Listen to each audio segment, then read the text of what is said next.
All right, welcome everyone. We're really excited. I'm going to give the folks who are joining now just a second to get your audio um, on so you can hear all this great information, and then we will get started. I've got about 4 people in the waiting room. We're just trying to get them in. Um, we have a lot of information to share with you in a very short amount of time. Um, we will try to get finished by 10 till and have time for questions, or for you to get to your next class. So I know classes begin at noon. I'm going to go ahead and share my screen, and in the background, we will be adding folks in as we go. All right. So, welcome to the launch of our second year of the Faculty Fellows Teaching and Learning Faculty Fellows program at Jackson State. We learned a lot last year. We really enjoyed interacting with our colleagues, and we've got some new and exciting things for you this year. This year's theme is the next level because we got to have a theme, right? Our commitment to supporting faculty as teachers, scholars, and creators is kind of the focus of this year. So whether you're here to join a learning community or just explore what we're offering, we're excited to have you here. So today's purpose is to explain the faculty, fellows, teaching and learning peer communities, or as we are calling them, faculty friends, because the other title is way too long. The Faculty Fellows program is grounded in 3 major goals. First, we want to build a culture of peer-led teaching and learning innovation, because most of the best ideas we have for teaching come from our colleagues right here on campus. The second thing is that we want to support inclusive, evidence-based practices that align with our HBCU context and really do what research tells us supports student success. So we're sharing our insights into that. And finally, this is about community. It's about building collaborative um, togetherness and creativity so that we realize we're not doing this alone, that we're doing it together and we're doing it across disciplines. So, what is a faculty learning community? You all know what it is, but every context describes it a little bit differently. For us, these are small peer-led groups focused on a shared theme or a shared question or issue in the classroom.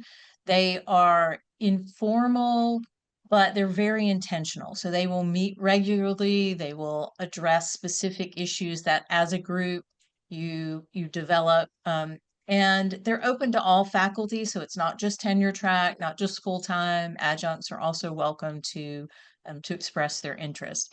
We do have an interest form. My hope is that we'll have so many people interested that our faculty fellows will be really uncertain how to keep the numbers down.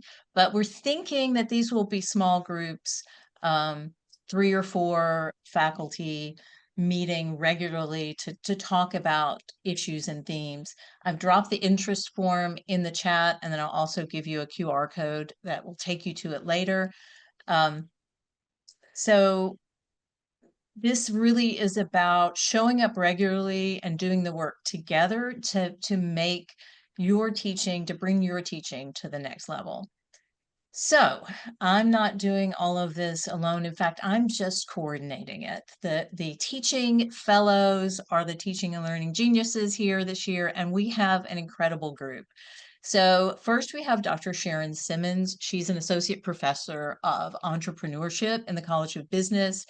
And her semester is going to focus on collaborative syllabus design, which is participatory learning strategies that amplify student agency and engagement. And Dr. Simmons brings just a wealth of teaching and advising experience across multiple continents, and she's blending her academic insight with her entrepreneurial experience, and her research on institutional context. So, super teacher, and super thoughtful about how you get people engaged in all manner of context. We also have Dr. Brittany Myberg. She's an assistant professor of art history. And Dr. Myberg is integrating creative technologies and equity-centered curriculum design in the digital humanities and visual literacy pedagogy. In her faculty fellows, her faculty friends, let me just not even try that longer version. Um, she is bringing together faculty to talk about different ways of creating assignments and engaging students. And Dr. Myberg has contributed to initiatives including the Black Digital Humanities Lab, the Mississippi AI Collaborative, the Journal of Art and Theater at Jackson State, which fosters inclusive, creative, and critical learning environments.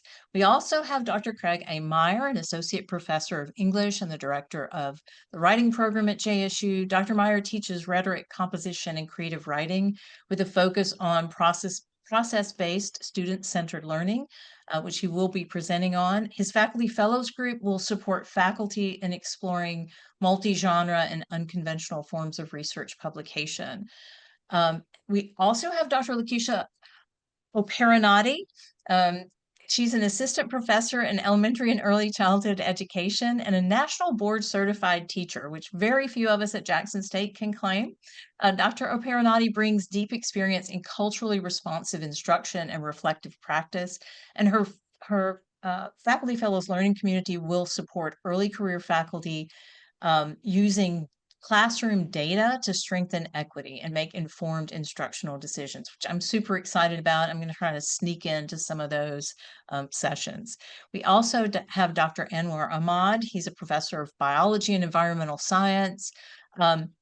His research includes disease modeling, microbial, there we go, risk assessment, and AI-based biological data analysis. He will lead his faculty fellow learning community in turning graduate research into publication-ready work. And last but certainly not least is Dr. Amira Nelson, assistant professor of counseling. Dr. Nelson teaches and mentors graduate students in the clinical mental health counseling program here at JSU. Her faculty fellows work will help faculty understand how trauma impacts learning and engagement, both faculty trauma and student trauma, and will help guide her faculty friends in applying trauma-informed strategies that foster an emotionally safe, inclusive, and empowering classroom environment. So that's a lot of skill and experience, and you're going to have trouble deciding where you are most interested. But enough from me. I'm going to hand it over to our fellows so they can give you a little more insight into what they're doing. And I'm going to start with Dr. Sharon Simmons. Dr. Simmons. Good morning, everyone. So excited to see everyone here. I'm going to talk about open spaces, empowering students through co-creation. And so I'm going to start by asking a question or two to you. Have you ever wondered in your courses whether the context that you are teaching actually fit the students and their interests? For instance, do you ever have a textbook case that maybe focus on an engineering firm or an engineering context, but your students may be music or business students? Have you ever thought about flipping the classroom to change the dynamics so that the students are the drivers? Or have you ever desired to just be more flexible to the different learning styles that students may have, audiovisual, repetitive, reflective? Have you thought about that? Well, if you have, and if you've been wrestling with it, open space may be something that you are driving towards where you could actually shape your interaction with the students. What is open state? What is open space? Well, open space is an environment where you co-create what actually takes place. You co-create the curriculum with the student. And so you go through a brainstorming session with the students to really understand what is it that you would like to get from this course. based on what you see in the syllabus, based on what you see the structure of what I'm doing, how would you like to see different events, programming, readings incorporated into what we are learning? So open space generally takes place in 3 phases.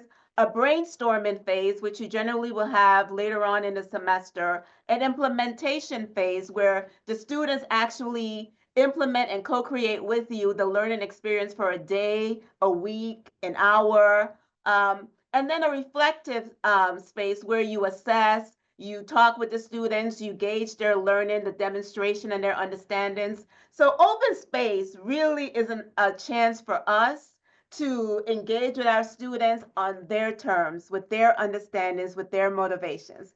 And it's an opportunity for us to learn so that we know how to adapt in future semesters, in future syllabi, and future curriculum, how we go about doing our program. So I'm going to give you an example of what we're doing here at Jackson State University from an open space perspective. There are a couple, right now we already have several faculty members across the university from health to business, and we're in different fields, and we are actually looking at how we can change our classrooms, our syllabi to incorporate one facet of open space. So it might be in an online format where you're saying, okay, students, you're going to drive what the discussion is going to be this week, right? It could be in a business class where you're saying, you know what, we have a learning objective to learn a certain aspect of business, but students, you choose the case study. Or it could be from a perspective of, here's the case study, here's what the learning objective is. You choose how you want to demonstrate your understanding. Do you want to do a video? Do you want to do a research paper? Do you want to do a traditional question and response prompt? But students, the important thing is you have a voice in how we are going to demonstrate this learning objective. And that is basically the core of open space.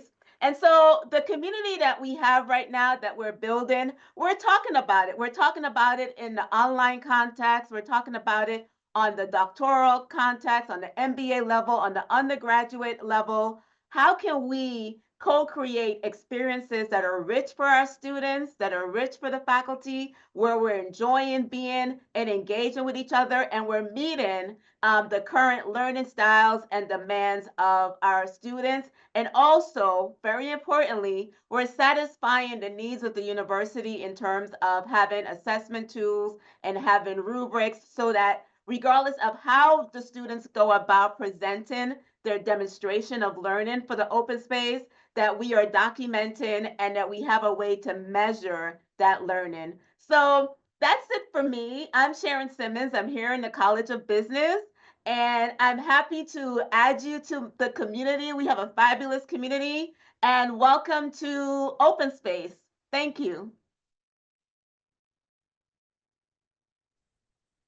All right, I guess I'm next. Thank you so much, Dr. Simmons. That's so exciting, and I think kind of leads into what I'll be talking about in my workshops and through my peer-led community. So I'm looking at this question of how do we move beyond the essay into sort of project-based multimodal design. And when I say multimodal, what I mean is assignments that invite students to sort of learn and express themselves in more ways than one. So we're not getting rid of the essay, but what are the other opportunities that we have? So instead of a paper or a test, could they produce a video essay? Could they produce a piece of visual art or an interactive timeline or a podcast? And so what are the ways in which students can have these different modes of communicating what it is that they know and what they've learned in our classes?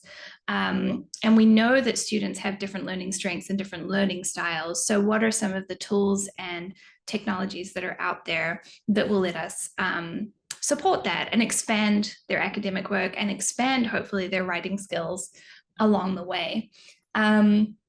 I'm also going to be talking about how we sort of integrate AI into this process of these multimodal projects. And the question will be, how can it be a supportive tool, not just a replacement for creativity? So how can students learn to use AI to help them brainstorm project ideas or organize outlines or experiment with video and audio components? how can we enter this new phase of what they're calling vibe coding, which is going to allow students to easily create their own sort of apps, web apps and visual infographics with these kind of polished designs. And so AI can really lower some barriers and open doors for more students to engage with creative work, but we also want to think about some of the ethical implications for that. So there are a lot of different things and different tools that we'll explore. I'll be bringing in some of the work that I do in the digital humanities to look at how methods from the digital humanities can help us engage in sort of digital scholarship. We can use tools like StoryMap.js, for example, to explore different forms of mapping and networking connections. We can also use tools like Adobe Express to build out creative portfolios. And so what I hope will be powerful about the exploration of these tools is that these projects won't be replacing academic rigor, but they'll be adding to that. They'll be encouraging students to research more deeply, but also communicate clearly and learn how to present their ideas in a format that is going to connect to real world audiences. So how are they taking what they're learning and applying it in the real world to present it for new audiences, whether that be future employers, whether that be future academics as sort of public research projects.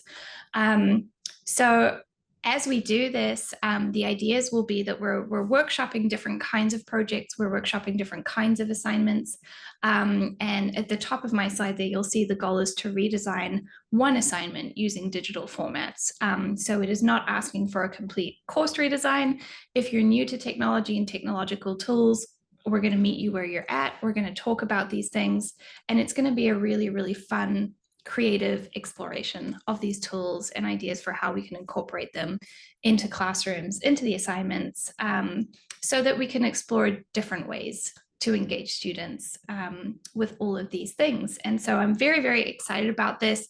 I would love to be joined by anyone who's interested in introducing elements of creativity into their project design, into their courses and assignments. And so I'm really, really thankful to have the opportunity to share that with you all. And thank you to Dr. Pizzetta for setting this up. If you have any questions, please let me know in the chat or fill out the interest form, and I'd be happy to talk to you further.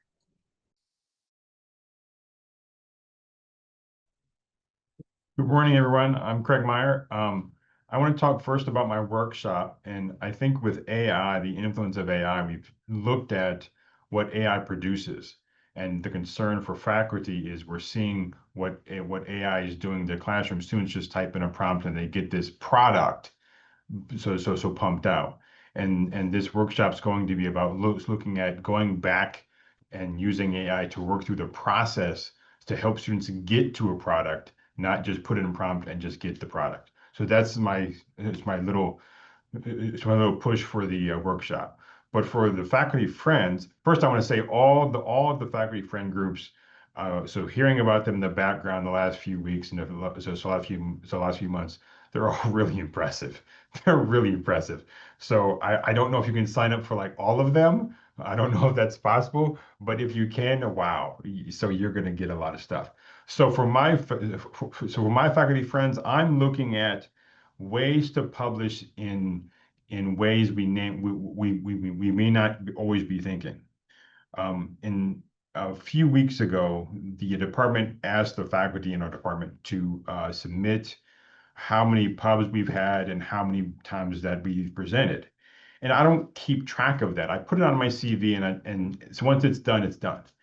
And for me, in the last 2 years, I've published 10 times and I've presented 18 times. I don't know about you, but that surprised me because I'm thinking I might have published 3 things, maybe 4 if I got lucky, but 10 surprised me. And so for me, what I'm looking at for this faculty friends group is how can we look at academic pubs in different ways. So looking at them from a creative standpoint, so looking at them from a multimodal standpoint, so looking at them, but also from the academic standpoint. So doing all the things doing all different types of pubs in different ways is going to allow us to collaborate in different ways. I'm thinking of this as, if I have an idea, for example, I've done some work on Star Trek, and I've published a few times on Star Trek. If I do an academic essay on Star Trek, I've done this research, I've done all these things, and all the research I do does not always go into the published piece.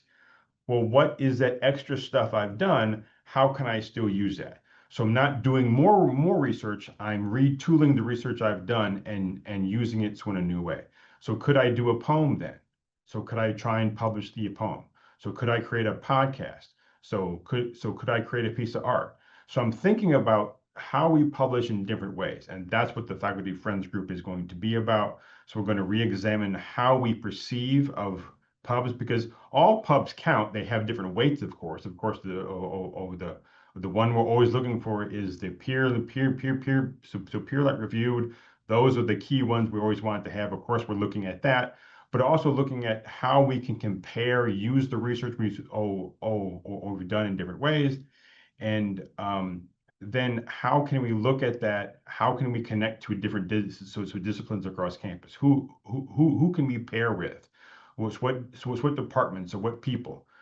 For example, I have a small writing group now, or working group, on a piece about AI, and we're across the campus, and there's 4 of us, and one of them, or maybe 2 of them, is in this room now, and I'm excited about that piece because I had this idea. I'm like, well, what do I need to learn more about in order to write this piece? So that's what I'm thinking about. And I think our Faculty Friends group is going to do a lot of things, but the goal is always going to be to publish our pieces and be creative and collaborate in one of those different ways. So I look forward to working with whoever wants to join me.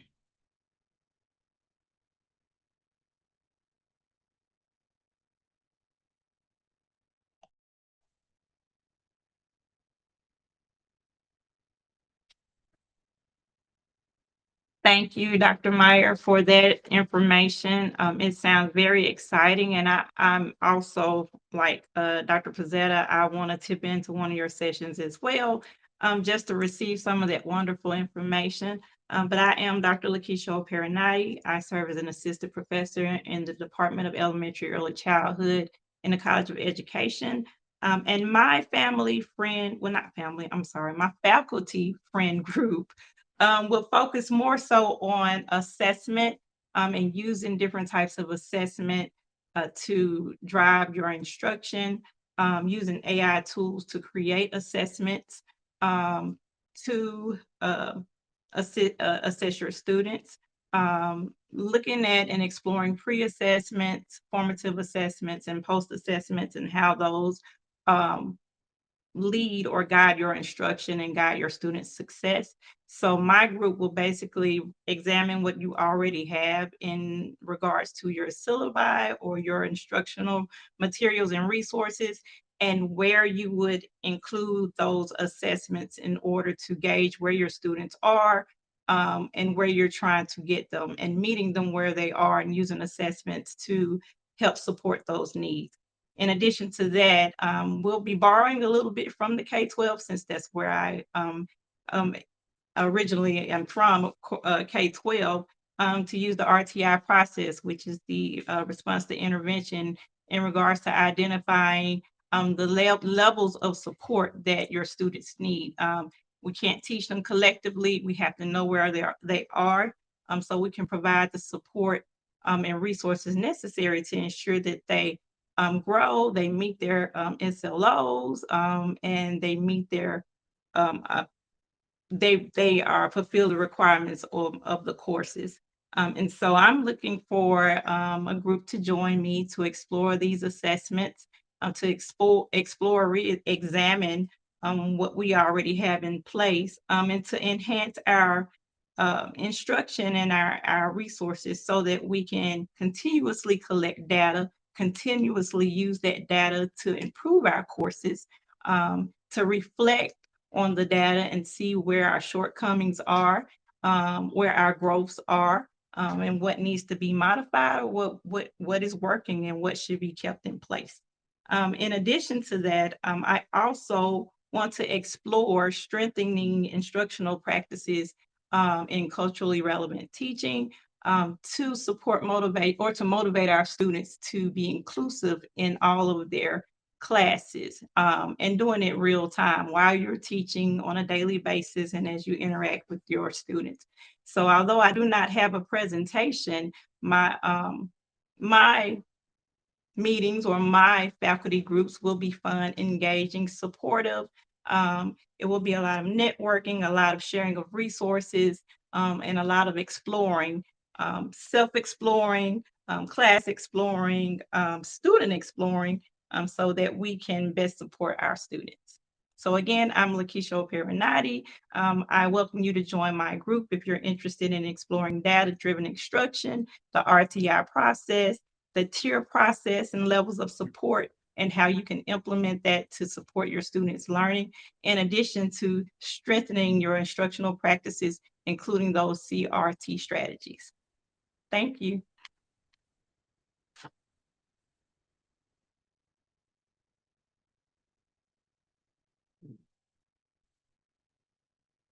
Good morning, everyone. My name is Anwar Ahmed, and I really appreciate my colleagues sharing all the wealth of knowledge and information. I would like to share some of my, which I take a pride moment in a success story in the classroom, especially from my graduate class students and classes. That the best way I find over the years to achieve the objectives of my graduate courses is through the tangible evidence, the translation of the course contents into a tangible, publishable material.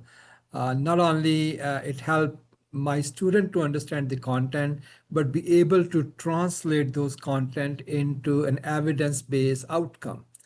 And I'm really happy, and I take, believe it or not, a brag about it. Many of my students published in Good Tier Journal and got accepted to other graduate school, a very good one. One of my colleague over here, and I shared that story when she went for interview processes. They kept asking how she produced those many paper, and many of those come from the classroom.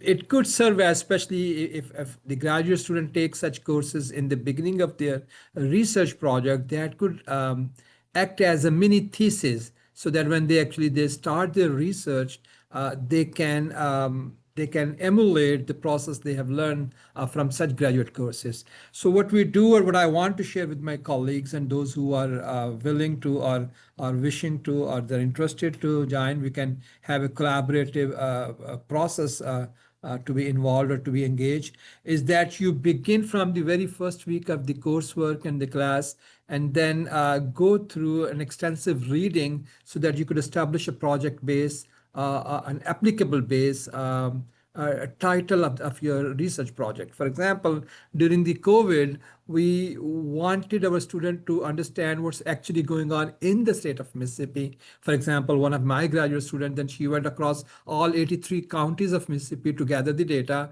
and look into the impact of that vaccination and the outcome, and how that affected them, and how that compared with the rest of the state. And we published that data. And not only that, again, the AI may be in vogue right now, but I published the first AI-based paper in 2001.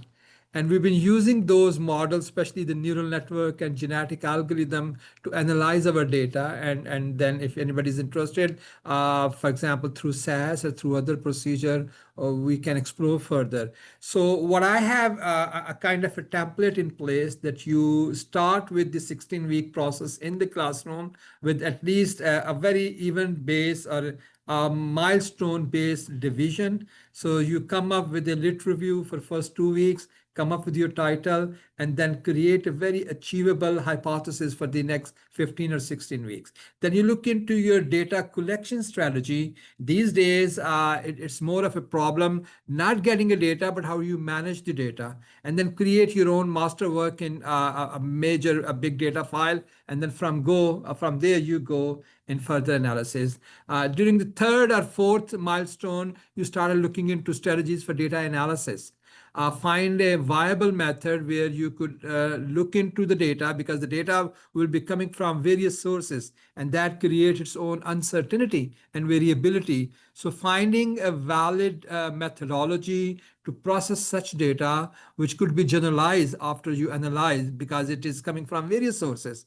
So finding that procedure will help our student and will help our colleague to find a methodology which could be applicable to the data at hand. And then, of course, the data analysis and then interpretation of results. These days, with the invent of all this software, you could produce an outcome which will be 100-page long. What does that mean, especially to a layperson?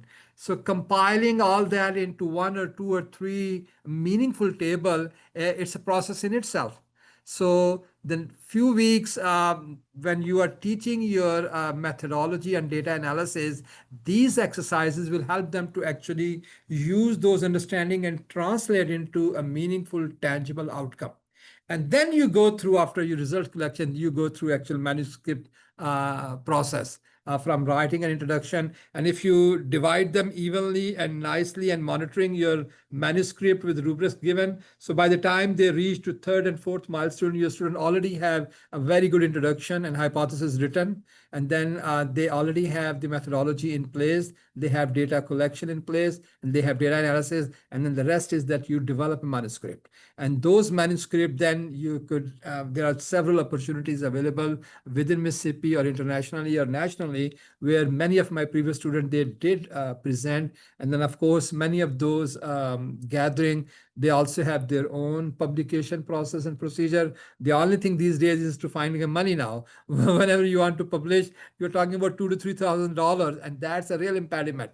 So we took them several, like not all of them, but maybe between 10 to 15% of those class students, they actually presented and published.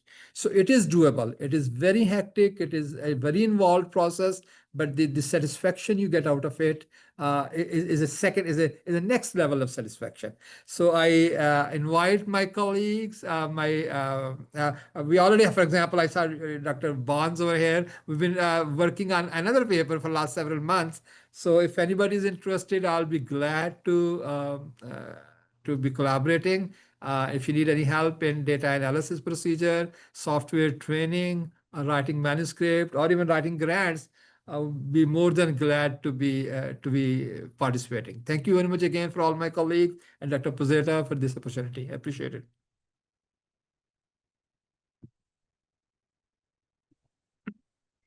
Hi, good morning, everybody. So my name is Amira. I'm Dr. Nelson. I'm over in the Counseling, Rehab, and Psychometric Services Department in the College of Education. And so I love to talk about trauma. I consider myself a traumatologist, right? And so what I'll be doing for our faculty engagement is helping you all to teach with care. So I'm very humble in a lot of my accomplishments and things that I do, but I am a licensed professional counselor. And so I am a counselor educator. So basically, I teach my students to do what I do as a licensed professional counselor, right? So there are a lot of parallels between counseling, right, and teaching. So our students carry trauma into the classroom, right? And we do as well as faculty, right?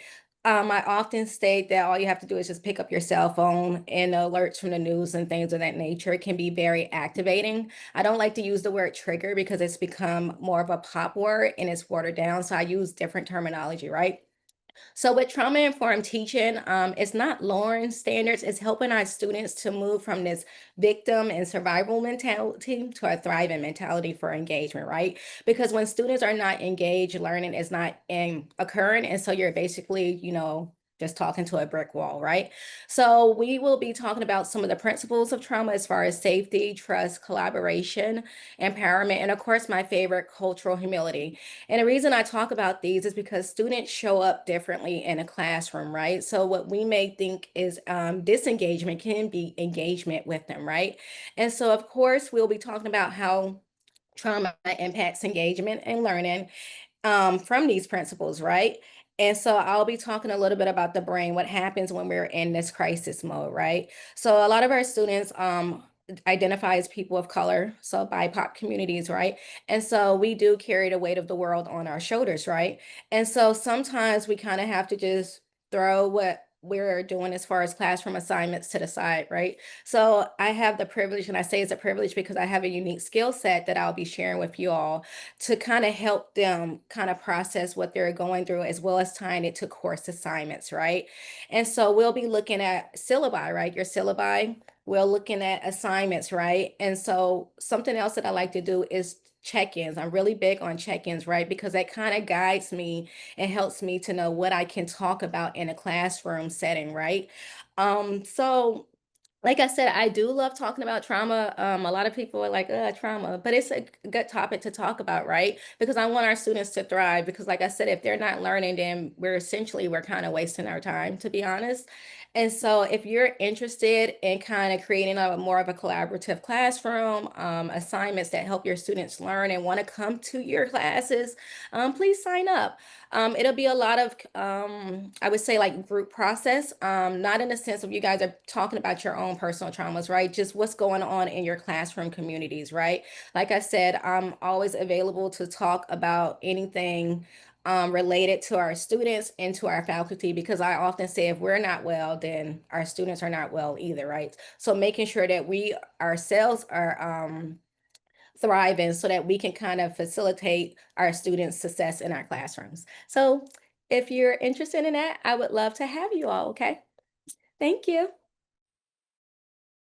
All right. Wow. So someone asked me if you could sign up for more than one community. I think I'm signing up for all six. But it will be up to the faculty fellows to figure out, what the makeup of their community will be. I really encourage you to, even if you're not 100% sure you have time this semester, to fill out the interest form and let your colleagues know, hey, I want to know about this.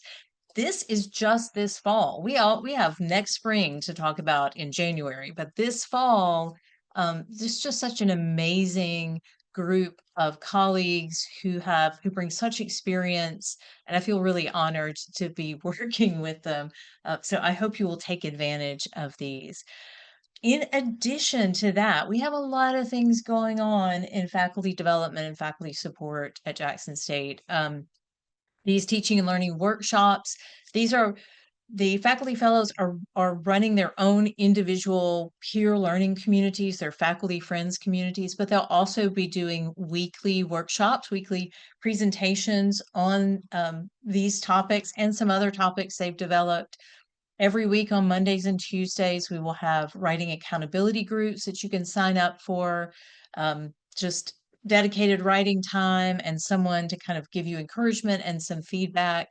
We have our new faculty mentoring program. I think this is year 9 of our new faculty mentoring program for new tenure track faculty. And also new this year is our AI on-ramp series. This is part of the Jackson State AI initiative. You'll be hearing lots more about that, but Jackson State now has access to just a host of AI training materials from Intel and from the Mississippi AI Network.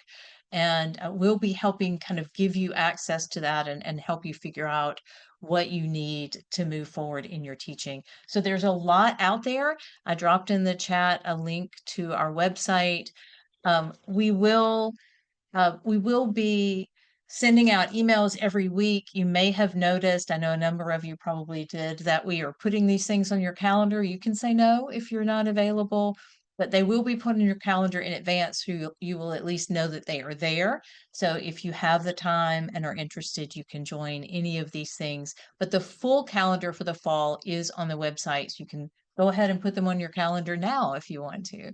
So just to wrap up, before we get to questions, if you are interested in just hearing more about one of the faculty fellows learning communities or the faculty friends learning communities, fill out the interest form.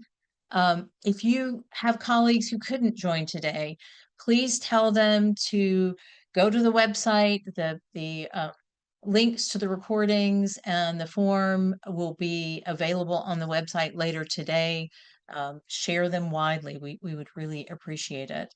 And join us in future sessions. So I'm going to stop sharing and see if there are any questions in the chat, or if you don't want to type it, if you've just spent enough time typing this semester getting ready, you can always unmute and ask questions about anything related to the faculty fellows, whether it's the workshops or the faculty friends or some of the other things that we have going on. Do we have any questions or thoughts, suggestions? What are the things that you were hoping to work on this academic year in your teaching and research? We want to know those things as well. So, Candace, good afternoon, everyone. This is Dr. Right. Rondi Gaines. I'm a new faculty in the Department of Speech and Theater.